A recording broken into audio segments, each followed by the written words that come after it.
Hey everybody, welcome back. This is Veena. I'm an Indian tarot reader, a yoga teacher, and a therapist. If you're new here, hi there, and thank you for dropping by.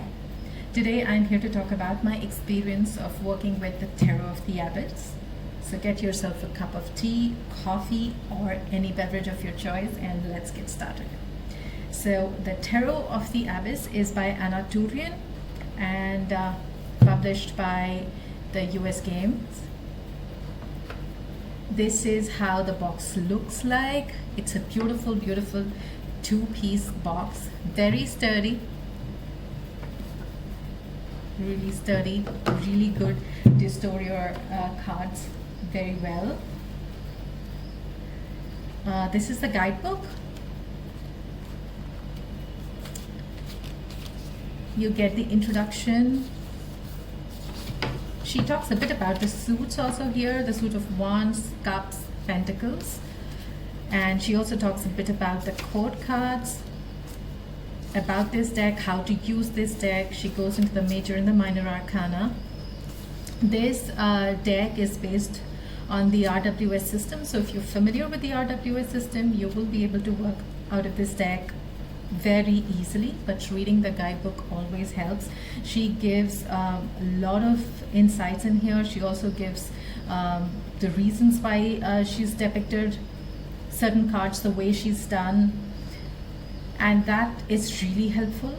Also, this deck, it comes with 2 extra cards, the 3 and the 10 of Swords, and she does give the reasons why she chose those. That's more for people who work with the numerological explanations of the cards. So she also has some spreads in here. Daily draw, a 6-card spread, and the Abyss spread. This is lovely.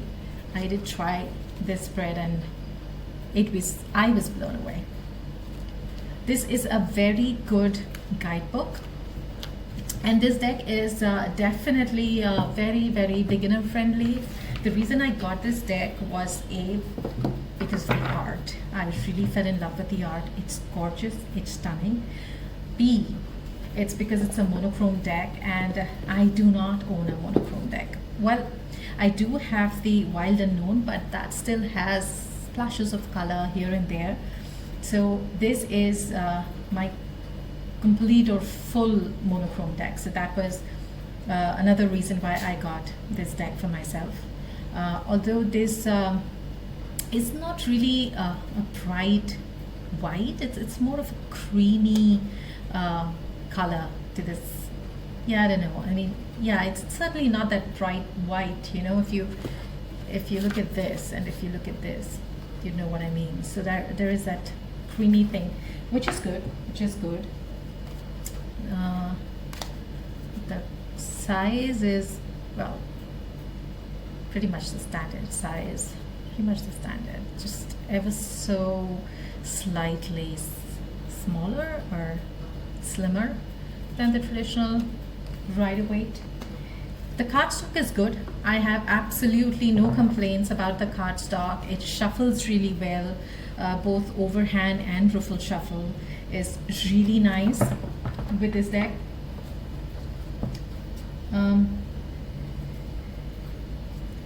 The images are stunning, and it is a borderless deck, which I love. I love the fact that it's a borderless deck and it's a complete black and white. Beautiful art. I absolutely fell in love with this art.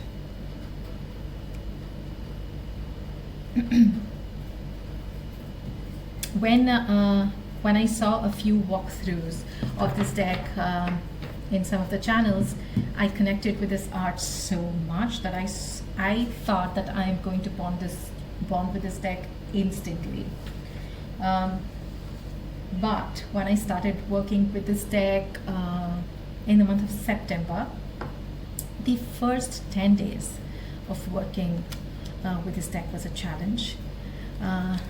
No matter how much I wanted to connect with a card, I just wanted to bond with the deck. It's the artwork was so gorgeous, and I was like, no, I just love this, and I so want to connect with this, but I was struggling so much. It was as if I was looking at this card, say these two together in a spread, and I was like, okay, what is the Wheel of Fortune mean now, and what does the Empress mean? Okay, what do they mean together? You know, it was a struggle. I was really struggling to read with this deck. And you know, for a brief while, I thought that probably I should just give myself a break and, you know, start working with some other deck. But I continued working with it anyways. And am I glad that I did? Because after about 10 to 12 days of my struggle, I felt that it was actually getting easier for me to connect with this deck. I was no longer struggling with the card meanings. The readings seemed to flow effortlessly, much more easily. I wasn't really struggling with it at all. You know, it was as if the deck started to speak to me. And it was like one effortless flow of a reading. And it really, I mean, it was amazing. I don't know what happened. Maybe it's one of those decks which needs some time and effort that needs to be given to it. I did mention, I think, that this deck comes with 2 additional cards, the 3 and the 10 of Swords. Let me try to find where those cards are.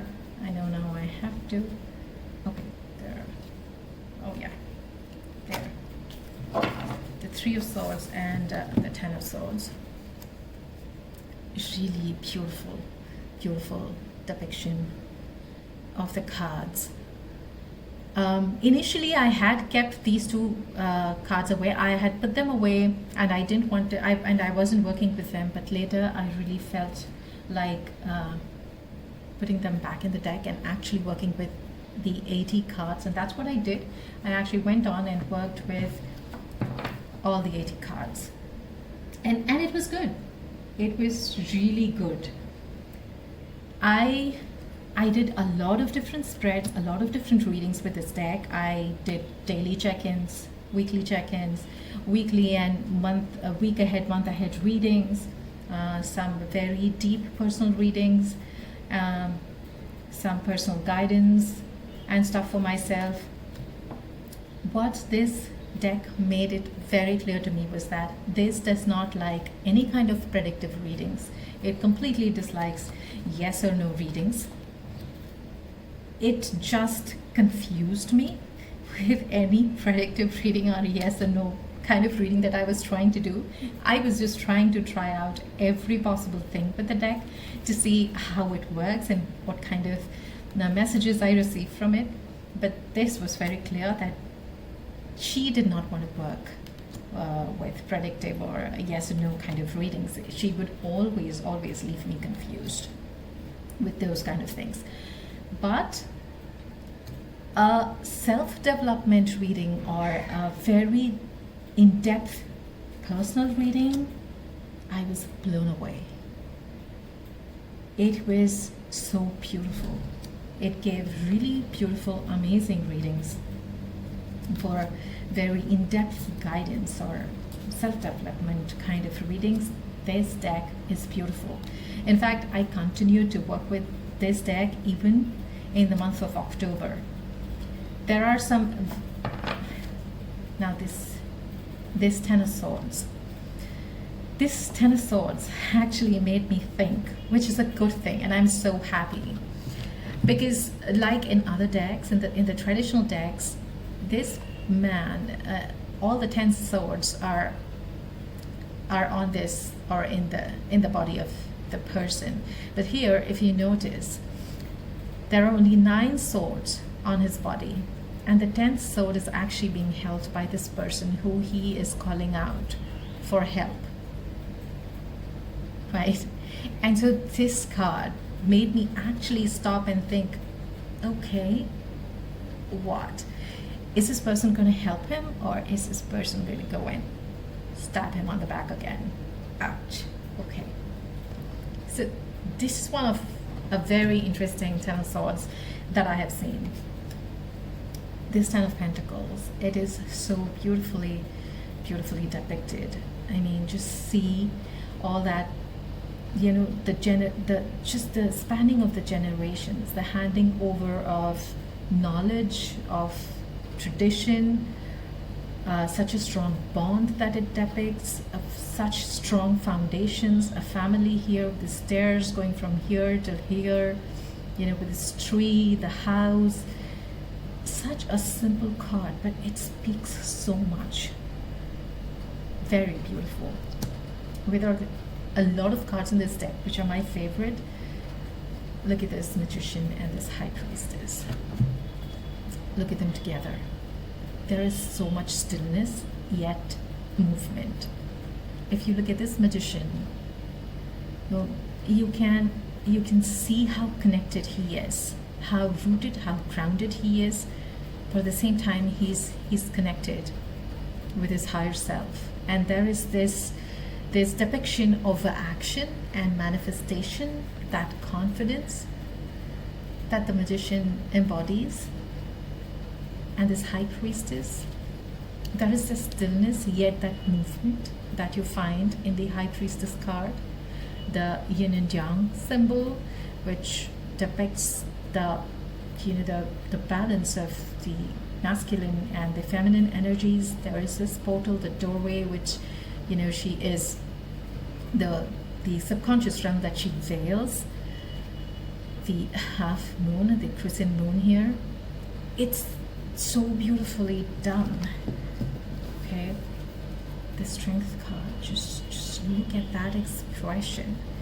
You know, once you know yourself, once you accept, you know, yourself, that determination, that strength, that inner strength is so beautifully depicted here.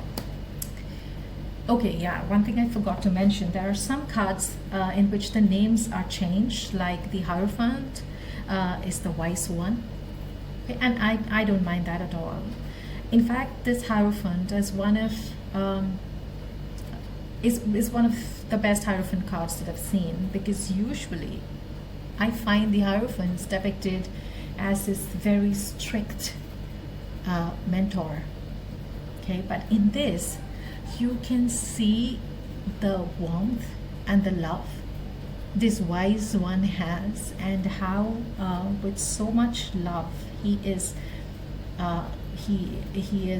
talking about his knowledge, and he's passing on that knowledge and wisdom to his students. I absolutely love this card, and there's so much warmth that this portrays, and I absolutely love that.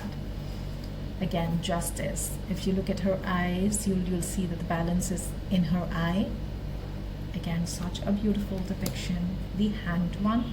Usually you would find that the hanged man is hanging upside down a tree, but here you see that the entire landscape is turned upside down, which means it's you, the reader, who needs to change the perspective, or who is undergoing a change in his or her perspective. Such a beautifully depicted card. Again, the Judgment has been renamed to Awakening. The World is the World, but again, a very beautiful card in my opinion. I mean, the eye that sees all. You've been there, you've done that, you've seen everything, and yet another cycle begins for you. The Court cards in themselves, they actually portray a story. I'll probably just show one of the Court cards here. The Pentacles, you see the Page, the Knight, the Queen, and the King of Pentacles. I hope it's clear and visible. The Page of Pentacles here has been sent on an errand to retrieve a key. Now he doesn't know what the key is for, or what's the key supposed to unlock, but he is still very obedient, and he takes his responsibility very seriously, and he retrieves that key. And when you see the knight, you see the knight has the key. So the key is now been passed to the knight. And the knight then passes the key to the queen. And the queen knows exactly where that treasure of that pentacle is. And she retrieves that pentacle out with so much care. And that pentacle, which the queen retrieves, is what the king has on his chest. So the court cards are also very, very well done in this deck, and they have their own story. The Page of Cups, Knight of Cups, this is the Suit of Cups, the Queen of Cups, and the King of Cups. Similarly, the Page of Wands. She's the one who's carrying the sticks for the fire, and the Knight is the one who is harnessing the fire elemental, who then goes on to give it to the queen, who has now ignited the fire. And this is the king, who's the swords.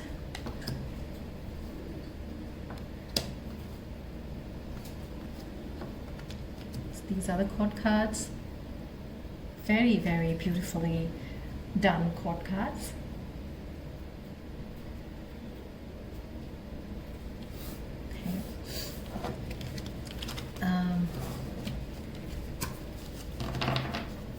I had a very beautiful experience working with this deck.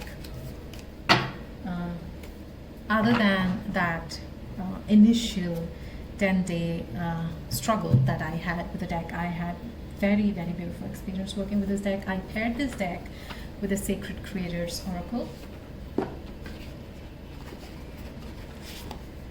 And I thought that these two paired very well. Balance and the Fool. Ace of Pentacles, what you really want. Two of Wands, what does your soul say?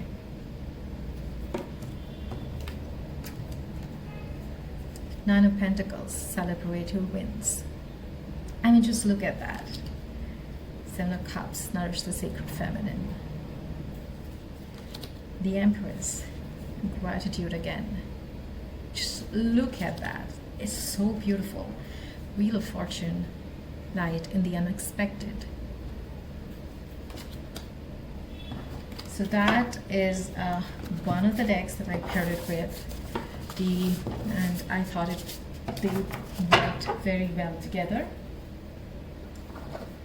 The other deck that I paired it with was the Earthcraft Oracle.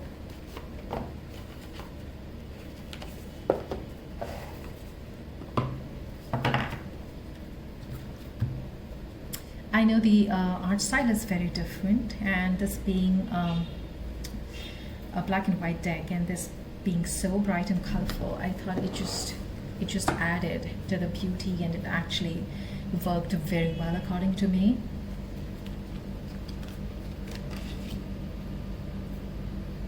The Emperor and the Fire.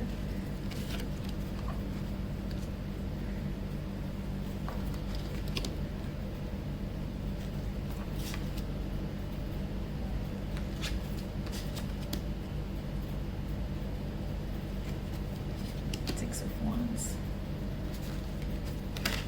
Sun, Side of Owl.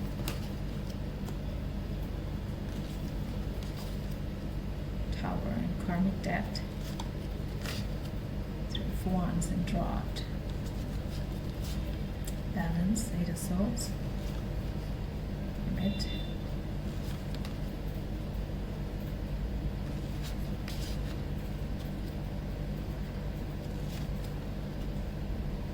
I thought these two paired and worked really well together.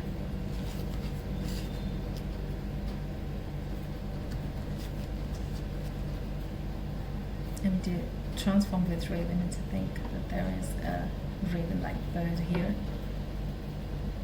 and here are the a broken heart, and this is Three of Swords.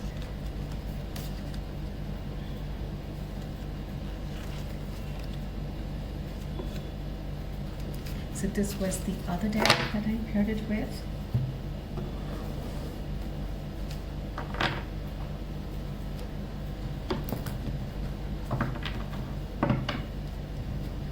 So what do you think about this deck? Have you worked with this deck? Do you have this deck?